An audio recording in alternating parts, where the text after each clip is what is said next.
Now, what could the embattled forces of Ukraine want more from Britain than the £600 million committed by the Foreign Secretary David Lammy today? The answer, probably, is permission to use Western long-range weapons against targets inside Russia.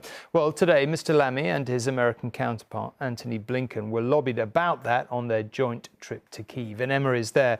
Emma, obviously, this is a pretty critical moment, not only for Ukraine, but potentially for the Western powers, us included. Where are we on those weapons tonight, do you think?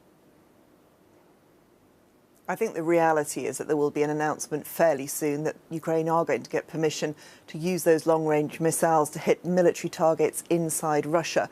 And that will be to try and stem the advance on the battlefield, to try and take out some of the Russian assets, bombers and also military production sites. But of course, one of the great concerns about this is whether that is likely to trigger an escalation. That's something that President Zelensky will have argued against today. He will have said that that is not such a great risk. I was speaking with the Foreign Secretary David Lammy in a press conference this afternoon, and I asked him whether or not he was going to be able to offer the strong decision that President Zelensky had asked him and the US Secretary of State for during their meetings today.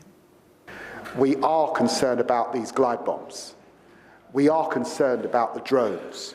We're very concerned about the escalatory action that we're seeing from Iran particularly.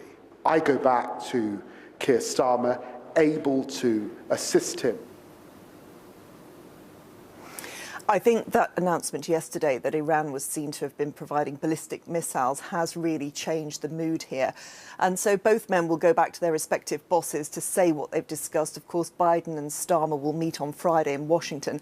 And it's likely at some point in the coming weeks there will be an announcement. I think there was a sense that it couldn't possibly be made when the Secretary of State and Foreign Secretary were in Kyiv, because that was just too inflammatory and not something that they were willing to take a risk on.